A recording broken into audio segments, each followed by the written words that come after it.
Number చెప్పండి, నేను phone చేస్తాను. మీ కొడుకు పేరేంటి? రమేషా? రమేష్ అమ్మ. హలో హలో, రమేషా మాట్లాడేది? రమేష్ చెప్పండి. నేను ఒక చరణ్ టీవీ నుంచి నిరుపమ్మని మాట్లాడుతున్నాను. చెప్పండి. మీ అమ్మ నాన్న ఇక్కడ బస్ స్టాప్లో ఉన్నారండి. అదేంటి కట్ అయిపోయింది?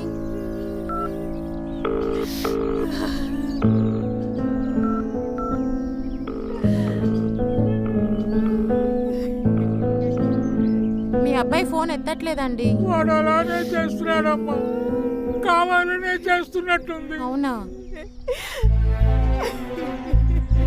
నాతో వస్తారా? నేను తీసుకెళ్తాను. తప్పకుండా అమ్మా, వస్తా. నీ కాలు మొక్కుతాయమ్మా. వదిలేండి వదిలేండి.